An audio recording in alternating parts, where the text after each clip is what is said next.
மனிதர்கள் அப்படின்ற படத்தோட ரிவ்யூ தான் இந்த வீடியோல பார்க்க போறோம். இந்த படத்தோட டைரக்டர் வந்து ராம் இந்திரா அப்படின்றவர் தான் டைரக்ட் பண்ணியிருக்காரு. இவரோட டெபியூட் டைரக்டர், அவரோட ஃபர்ஸ்ட் படம். இந்த படத்தோட ஒன் லைன் அப்படின்னு கேட்டிங்கன்னா, ஒரு 6 ஃப்ரெண்ட்ஸ் வந்து நைட் வந்து செம்மையா குடிக்கிறாங்க. குடிச்சதுனால அவங்களுக்குள்ள சில சண்டைகள்லாம் வருது. அதுல ஒருத்தர் வந்து இறந்துடுறாரு. அவர் எப்படி இறந்தாரு அப்படின்றது தான் வந்து கதை.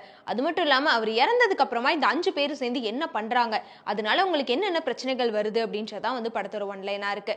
அது மட்டும் இல்லாம இந்த 5 பேரு அதுக்கப்புறம் ஒரே ஒரு கார் நைட் டிராவல் ஃபுல்லா தான் வந்து படமே வந்து எடுத்திருக்காங்க. அது மட்டும் இல்லாம இந்த படத்துல வந்து பிளஸ் பாயிண்ட் வந்து இதுல பொண்ணுங்களே கிடையாதுங்க. ஏன்னா தமிழ் சினிமான்னு எடுத்துக்கிட்டா வந்து கண்டிப்பா ஏதாச்சும் ஒரு பொண்ணாச்சும் ஒரு சீன்ல ஏதாச்சும் காமிச்சிருவாங்க. ஆனா இந்த படம் ஃபுல்லாவே வந்து அந்த 5 பேத்தை மட்டும்தான் காட்டுவாங்க. அவங்க ஃபுல்லாவே வந்து நைட்டு டிராவல் பண்ணிட்டே தான் இருப்பாங்க கார்ல. அதை வச்சே வந்து 2.5 மணி நேரம் வந்து படம் வந்து எடுத்திருக்காங்க. அதுவே ஒரு பெரிய விஷயம் அப்படின்னு சொல்லலாம். இவங்க எல்லாருமே வந்து புதுமுகங்கள் தான். எப்பயுமே நம்ம ஒரு படம் பார்த்தோம் அப்படின்னா ஏதாச்சும் ஒரு ஆர்டிஸ்ட் ஆச்சு நமக்கு தெரிஞ்சவங்களா இருப்பாங்களா அப்படின்னு சொல்லி தான் பார்ப்போம். அவங்களோட ஃபேஸை வச்சு தான் அந்த படத்தையே போய் பார்த்துட்டு வருவோம். ஆனா இந்த படத்துல யாருமே தெரிஞ்ச ஃபேஸ் கிடையாது. எல்லாமே வந்து நியூ ஃபேஸா தான் வந்து எடுத்து போட்டிருக்காங்க. அதுவுமே படத்துல ஒரு பிளஸ் பாயிண்ட் அப்படின்னு சொல்லலாம். So first half second half அப்படின்னு சொல்லி இந்த படத்தை பிரிக்கவே தேவையில்லை. ஏன்னா படம் ஃபுல்லாவே வந்து எங்கேயுமே லேக் இல்லாம ஸ்டார்டிங்ல வந்து அந்த எப்படி வந்து கார் டிரைவ் பண்ணி ஆரம்பிக்கிறாங்களோ அந்த அவர் இறந்ததுல இருந்து படம் ஃபுல்லாவே அதுல தான் வந்து டிராவல் ஆகும். அதனாலே இதை வந்து ஃபர்ஸ்ட் ஆஃப் செகண்ட் ஆஃப்னு பிரிக்கவே தேவை கிடையாது.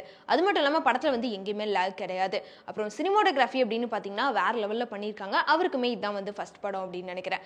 ஸோ அதனாலே வந்து எல்லாருமே எப்படிப்பா வந்து ஃபர்ஸ்ட் படமா இருக்கு ஆனாலுமே பார்த்தா அப்படி தெரியவே இல்லை அப்படின்னு சொல்ற அளவுக்கு படத்தை ரொம்பவே வந்து நல்லா எடுத்திருக்காங்க.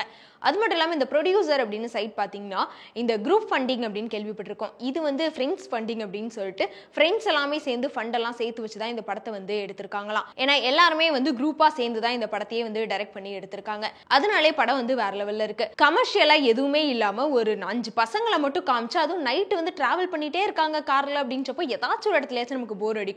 என்னடா அது எங்கேயுமே பாட்டு இல்லை, அது மட்டும் இல்லாமல் டிராவல் பண்ணிட்டே இருக்காங்க பேசிட்டே இருக்காங்களே அப்படின்னு சொல்லிட்டு. பட் இந்த படத்தில் வந்து நமக்கு அந்த மாதிரி எந்த ஒரு ஃபீலுமே தோணாது. ஏன்னா படம் ஃபுல்லாகவே ரொம்பவே இன்ட்ரெஸ்டிங்காக த்ரில்லிங்காக வந்து அட்வென்ச்சர் மாதிரி வந்து கொண்டு போயிருப்பாங்க. அதுவும் வந்து படத்துக்கு ஒரு பெரிய ப்ளஸ் பாயிண்ட் அப்படின்னு சொல்லலாம். எப்பவுமே நம்ம யூஸ்வலாக பார்க்குற படங்களை தாண்டி இது வந்து டிஃப்ரெண்ட்டாக வந்து ட்ரை பண்ணியிருக்காங்க அப்படின்னுமே சொல்லணும். ஏன்னா நான் ட்ரெய்லர் பார்க்குறப்பே வந்து படம் எதுவும் ஒன்று டிஃப்ரெண்ட்டாக காட்ட போகிறாங்க அப்படின்னு நினச்சி தான் படம் பார்க்க போனோம். அதே மாதிரி படம் வந்து ஃபுல்லாகவே ஒரு நியூ அட்டெம்ப்ட். அது மட்டும் இல்லாமல் ஒரு செம்ம டீம் அப்படின்னு சொல்லலாம். மோஸ்ட்லி இப்போ டெபியூட் டைரக்டரோட ஃபிலிம் எல்லாமே வந்து வேற லெவல் ஹிட் அடிச்சிட்டு இருக்கு. அதே மாதிரி இந்த படம் வந்து ஒரு பெரிய தாக்கத்தை ஏற்படுத்தக்கூடிய ஒரு படம் தான். அது மட்டும் இல்லாமல் எல்லாருமே கண்டிப்பா பார்க்கணும். ஏன்னா மனிதர்கள் அப்படின்னு தான் படத்தோட டைட்டிலே வச்சிருக்காங்க. மனிதர்கள்னா யாரு அப்படின்றத இந்த படம் நீங்க முடிஞ்சக்கப்புறம் உங்களுக்கே ஒரு கேள்வி வரும். ஏன்னா அனிமல்ஸை தாண்டி மனிதர்களுக்கு வந்து 6 அறிவு இருக்கு, அவங்க வந்து உயர்ந்தவங்க அப்படின்னு சொல்றோம். ஆனா இந்த படத்தை பார்த்துட்டு நீங்க வெளியே வந்தீங்க அப்படின்னா மிருகத்தை தாண்டி மனுஷன் வந்து எந்த விதத்துல வந்து உயர்ந்தவனா இருக்கான் அப்படின்ற கேள்வியுமே நமக்குள்ள வரும். அந்த மாதிரி வந்து மனுஷங்கன்னா யாருப்பா அப்படின்ற அளவுக்கு அந்த இருக்க ஒவ்வொரு கேரக்டருமே நம்ம கூட நிறையவே கனெக்ட் ஆகக்கூடிய ஒரு கேரக்டரா தான் இருக்கும். அதே மாதிரி ஸ்டார்டிங்லேயே சொன்னேன் அந்த 6 பேர்ல ஒருத்தர் வந்து இறந்துருவார் அப்படின்னு சொல்லி அவரை வச்சுதான் படமே டிராவல் ஆகணும். ஆனா கடைசி கிளைமேக்ஸ்ல அங்க ஒரு ட்விஸ்ட் வச்சிருப்பாங்க. அந்த ட்விஸ்ட் யாருமே எக்ஸ்பெக்டே பண்ணியிருக்க மாட்டோம். ஸோ அந்த அளவுக்கு வேற லெவலில் ஒரு ட்விஸ்டாக தான் இருக்கும். ஸோ இப்போ வந்து நிறைய படங்கள் கமர்ஷியலாக வந்துட்டு இருக்க நேரத்தில் இந்த மாதிரி ஒரு படம் வந்து கேர்ள்ஸ் கிடையாது, அதே மாதிரி பாட்டு கிடையாது, வெறும் ஒரு 5 பசங்களை மட்டும் வச்சு ஒரு படம் அப்படின்றப்போ வந்து எல்லாருமே யோசிப்பாங்க போய் பார்க்கறக்கு. பட் ஆனால் கண்டிப்பாக தியேட்டர் எக்ஸ்பீரியன்ஸ்க்காகவே எடுத்த ஒரு படம் தான். மறக்காம இந்த படத்தை தியேட்டர்ல போய் பாருங்க எப்படி இருக்கு அப்படின்னு சொல்லிட்டு. என்கிட்ட கேட்டீங்கன்னா இந்த படத்துக்கு கண்டிப்பா வந்து 10க்கு 10 கொடுப்பேன். அந்த அளவுக்கு வந்து திரும்பியுமே தியேட்டர்ல போய் பார்க்கணும் அப்படின்ற அளவுக்கு நம்மளோட ஆர்வத்தை தூண்டக்கூடிய ஒரு படமா தான் இருக்கு. நீங்களும் தியேட்டர்ல போய் பார்த்துட்டு படம் எப்படி இருக்கு அப்படின்றத கமெண்ட்ல சொல்லிருங்க.